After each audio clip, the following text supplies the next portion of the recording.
Dad's text hit the night before Christmas Eve, right as I was wrapping the last of the teacher gifts at my kitchen table. "We're canceling your kids' Christmas gifts. Budget issues," he wrote. No emojis, no explanation. I stared at it, then at the little reindeer gift bags in front of me and typed, "Okay." I didn't argue. I told myself it was fine. We'd still have our own morning. We'd still have Coco. My kids were used to simple, but the next day at my parents' house, the tree was buried in boxes. Kayla and Ben, my brother Rick's kids, had matching piles with their names sharpied in thick black marker. My two, Maya 11 and Leo 8, had stockings hung, but they sagged flat. Mom bustled around with a camera saying, "Go sit over there by the fireplace." She didn't say to whom. It was obvious. Kayla and Ben sat center stage. Maya folded herself onto the edge of the rug. Leo stood, hands tucked in his hoodie pocket, waiting for instructions that didn't come. Rick passed out gifts like a game show host. "Kayla, open the big one." "Ben, wait for me, buddy." "There's an order." He laughed. The room laughed with him. The big one was an iPad. The next was an Apple Watch. Then sneakers I'd seen on a billboard, the kind that cost rent money. Paper flew. "From Santa at Grandpa's house," Rick announced. Leo caught my eye and forced a smile. Maya looked at the stockings again, as if something might have materialized since she last checked. Her cheeks were pink. She gave me a tiny shrug. I felt my hand shake. I sat on my fingers so I wouldn't do something dumb like knock over a tower of boxes. "Budget issues," Dad said to me, not quietly, as if to make sure everyone heard. "We had to concentrate on the little ones." Maya blinked. "She's not little anymore, but she's still a child." Leo tugged on a bow left behind and made it into a bracelet. Mom's camera pointed everywhere but at him. I waited for someone to say, "Wait, where are Maya and Leo's gifts?" No one did. Chelsea, my sister-in-law, handed my kids a candy cane each and said, "We'll do something small next week, okay? Like my kids should schedule their joy." I swallowed slow. 1, 2, 3 times. I took a picture, not of the tablets or the shoes, but of Leo's bent head and the empty space under his stocking. My throat felt tight, like the ribbon I just tied around nothing. I didn't explode. I smiled when someone made a joke about Santa needing a raise. Inside, I was counting, not presents, systems. I'm Catherine. I'm 37. I live in Denver, in a 2-bedroom townhouse that still smells a little like paint, because I redid the kids' room myself last month. I'm a sound engineer. It's not glamorous. It's a lot of rolling cables, labeling XLRs, and coaxing feedback out of monitors in bars and small theaters. I work nights, weekends, holidays. I also freelance for a couple venues in the mountains when I can snag the load in. It pays the bills if I'm careful. I'm divorced. The kids are with me most of the time. I've always been good with money in my family. Translation: I learned budgets the hard way, and I know exactly what's in my checking account at all times. My parents' dad, retired lineman, and mom, part-time hairdresser, are the opposite. They're generous and impulsive. My brother Rick makes big plans and assumes someone else will handle the bill. Usually, that someone was me. It started simple. After my divorce, I got my own account sorted and asked my parents to please stop putting their emergencies on my credit card. Instead, I put their electric bill on autopay from my account because we can't keep up with the online password stuff, Catherine.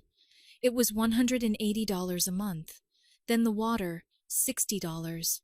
Then the trash, $28.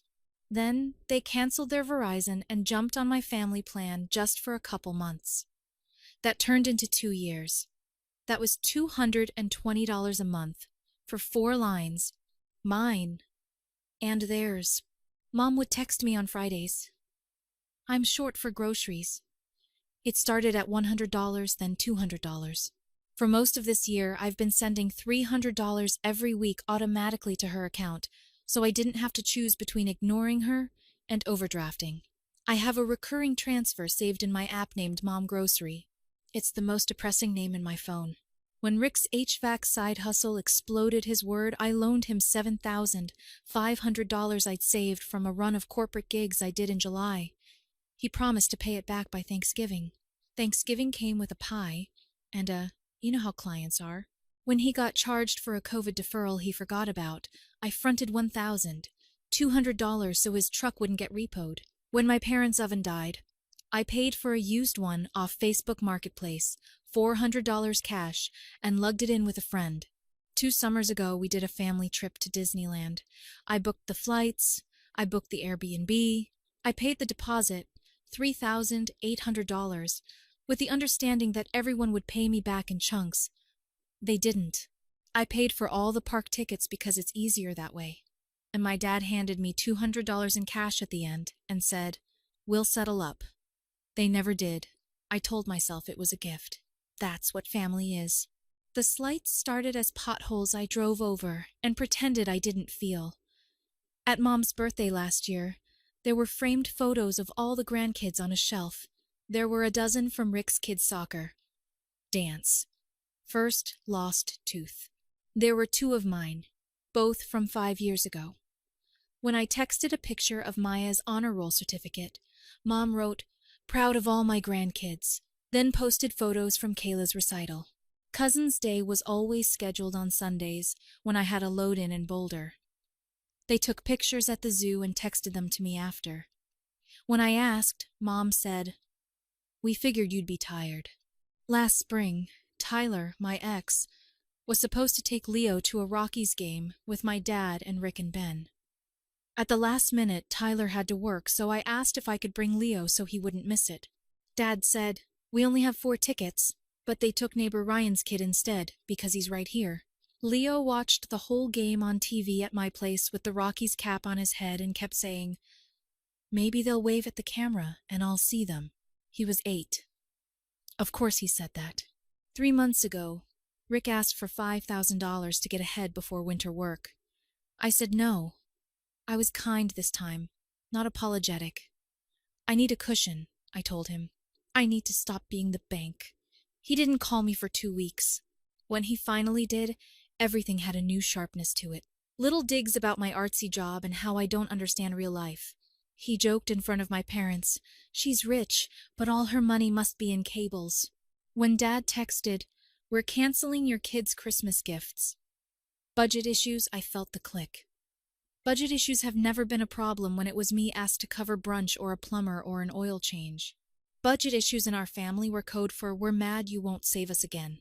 Still, I went because every year we do stockings at their house, because I believed my kids could swallow one more little thing and we'd be okay, because I thought maybe they'd bought something small, because I keep giving them chances. When I watched Kayla unbox her second device and my kids got candy canes, I understood that the chance I had given them had been turned into a weapon. It wasn't about the iPads. It was the public eraser. It was the empty stockings under the same roof where my direct deposit had paid the lights last week. It was Dad saying little ones like mine didn't count. We made it through lunch. Ham and scalloped potatoes. Rick made a joke about how Santa must have gotten laid off. Dad told a story about when we were kids and we got oranges in our stockings and were happy. "Simple times," he said to my kids, as if they'd been demanding a pony. Maya helped Mom clear plates and got a thanks, Hun without eye contact. Leo stacked the wrapping paper into a volcano and asked if he could donate it to the recycling bag. "No, just toss it," Chelsea said, pointing to the bin. He flushed and did it. I kept my breath slow. I cut cake no one wanted. I helped Leo tie his shoe when the lace broke. He said, "That's okay. I can double knot the other one." He was trying to make me feel better. That hurt worse than the empty stocking. On the drive home, the sky over 6th Avenue was low and gray. My wiper squeaked. Maya stared out her window with her earbuds in and didn't press play. Leo held the candy cane in his lap like it would break if he breathed on it. "It's not a big deal," Maya said finally without looking at me. "I know," I said, and my voice came out too even. I didn't want to teach them that meanness was small. I also didn't want to dump my hurt into their laps like hot coals. We'll do our presents at home in the morning, and pancakes, I said.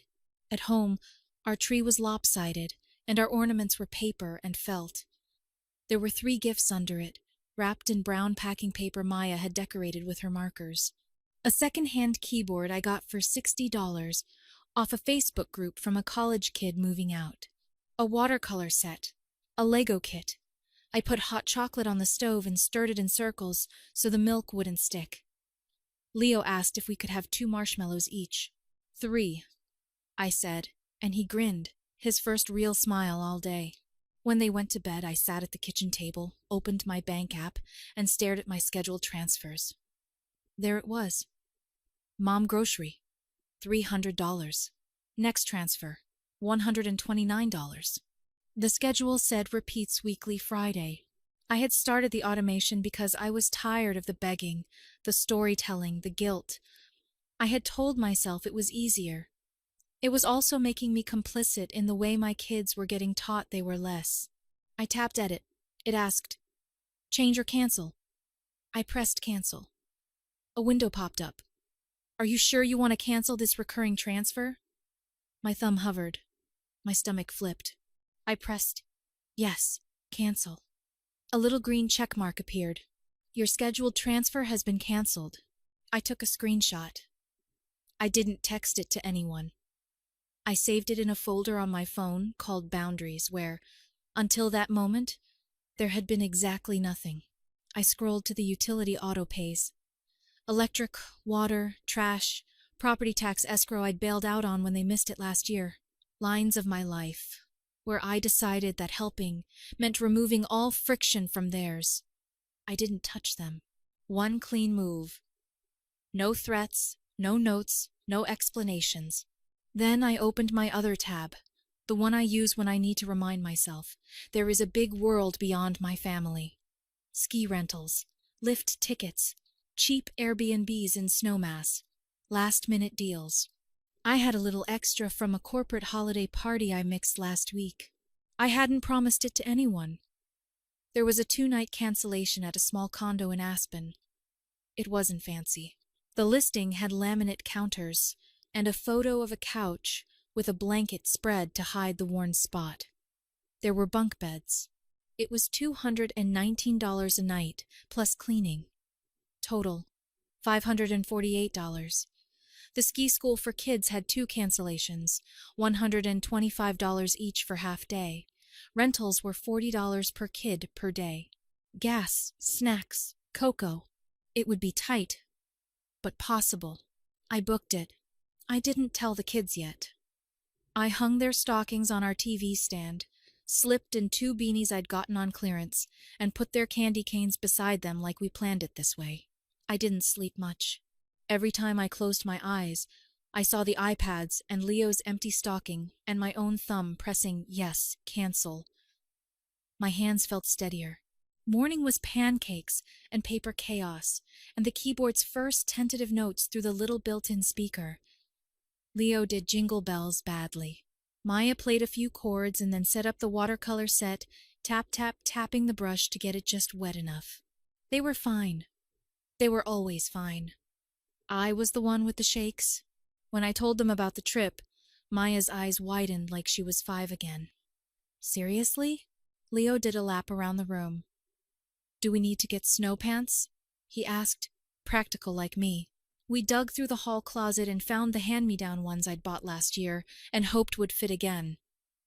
They did. We left after lunch with the leftover hot cocoa in to-go mugs and a bag of clementines. The highway to the mountains was dry and bright, the opposite of yesterday's gray. Leo counted semis. Maya took pictures out the window of the light hitting the snow. I didn't post anything. Not yet. I wasn't going to make this about them. I was going to make it about my kids. Aspen was good in the way that simple can be good. The condo was small and creaky. The kids' bunk bed had a wobbly ladder. The baseboards needed paint. Nobody cared.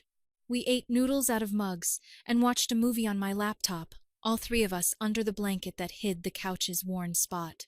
In the morning, we layered up and shuffled into rental boots. Leo looked like a marshmallow. Maya looked like she'd stepped into another life she never thought would fit her. Ski school was half chaos, half magic.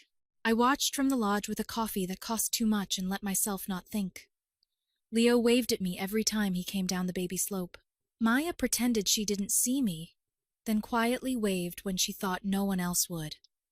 I took a video. For once, it was just for us. That night, I posted a few photos. The kids grinning, pink-cheeked in beanies, holding their lift tickets like badges. A plate of the world's most expensive fries, the view from the top, where you can see the trees like someone dusted sugar on them. I wrote a quiet caption. First time in Aspen. Proud of my little skiers. An hour later, my phone buzzed. Kayla, my niece, commented, "Oh my God, so cool. Why didn't you invite us?" I typed, erased, typed again. Then I wrote, "Budget issues." I added a snowflake emoji because I'm weak, but I left it there. It didn't take long. My mother called. I let it ring twice, then answered. "How could you?" she said. "No, hello.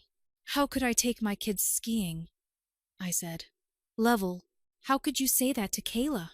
she snapped. "She's a child." "So are Maya and Leo," I said. "I'm done funding a family my kids aren't part of." "Oh, stop it. You're being dramatic. You know we love them." I saw what I saw. "Your father already explained," she said, and I could hear Dad in the background saying something about tight year and everyone's cutting back. "Everyone?" I asked.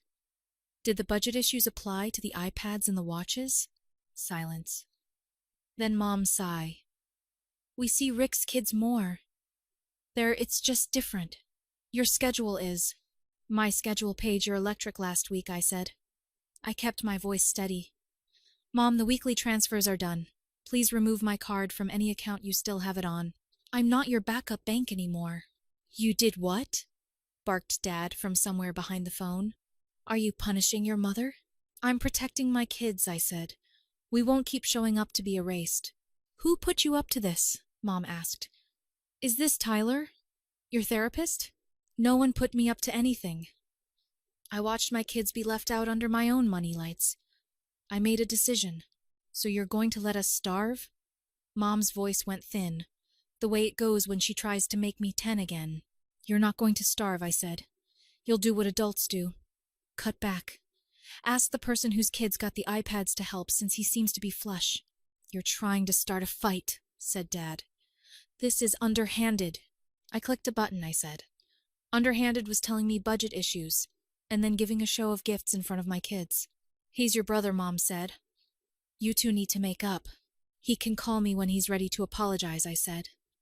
"For now, the transfer is canceled." That's all. After I hung up, my phone started blooming with texts. "Rick, nice Aspen flex.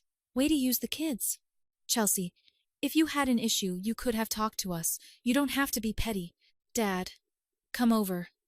We'll sort this out. Bring the bank info. Mom, you've broken my heart."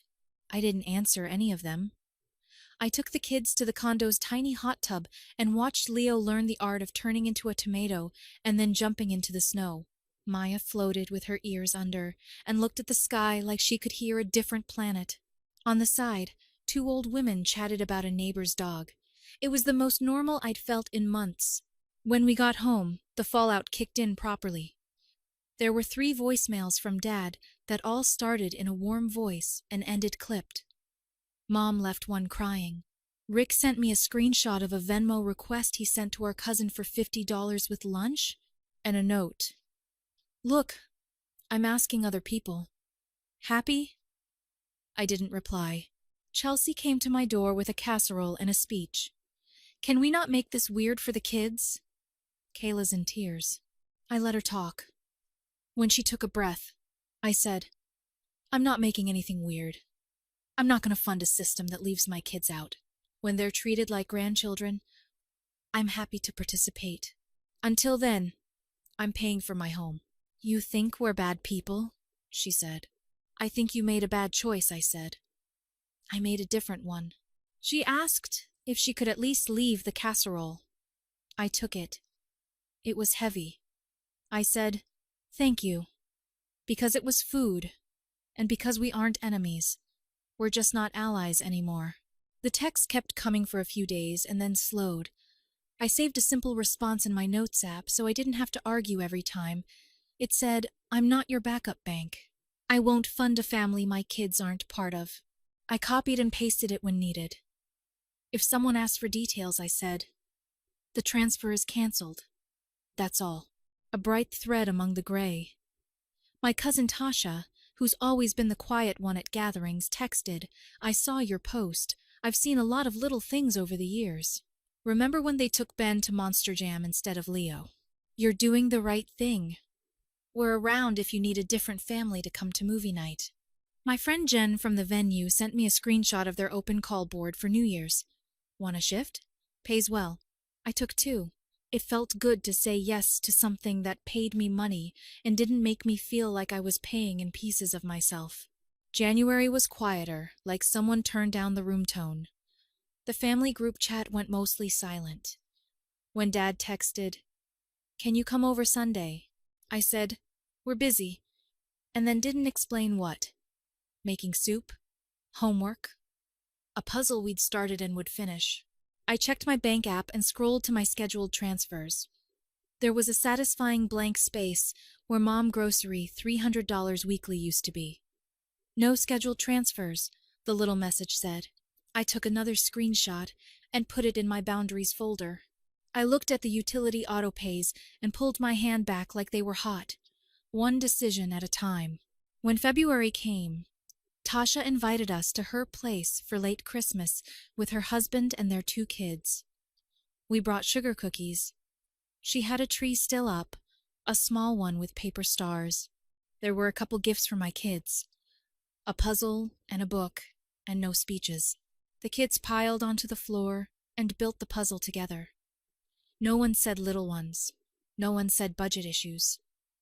When Leo's shoelace broke again, Tasha handed him a new lace from a drawer because she's a mom and she has a drawer for everything. By spring, Mom tried again. "We miss you," she texted. "We'll make it right next year." I said, "We'll see," and meant it. A month later, I got a group text from Dad with a link to a GoFundMe for new roof fund. I scrolled past. I sent him a website for a contractor who does payment plans instead. In December, when the air turned sharp, the kids asked if we were going to our mountains again. I said yes, if we can make it work. I picked up extra shifts. I sold a guitar pedal I wasn't using. We didn't invite anyone. We didn't post from the top this time. We posted a picture of the hot cocoa in our mugs with marshmallows melting into little clouds. Kayla liked it. She didn't comment. Sometimes things pass through you and leave just a shape. On Christmas Day, we stayed home. I set the table with the mismatched mugs and the felt runner Maya made in art class. 2 folding chairs sat empty at the end, because I couldn't bring myself to cram them in the closet yet. I thought about inviting my parents again and deciding if they didn't bring the tone they could come. I didn't. Not this year. Not for my first year of calm. We ate pancakes and then eggs when we wanted something salty. We FaceTimed Tyler and his parents. They made faces at the kids and said they were proud of their turns on the little hills. Maya opened a small metronome I found for her keyboard. Leo opened a second-hand science kit. He made a volcano on a cookie sheet and didn't ask anyone if it was okay. Later, the doorbell rang. It was Tasha and her kids in beanies, cheeks pink. They'd been sledding at the park and had stopped by with an extra pie. "Apple," Tasha said. My oven went rogue, but it tastes fine.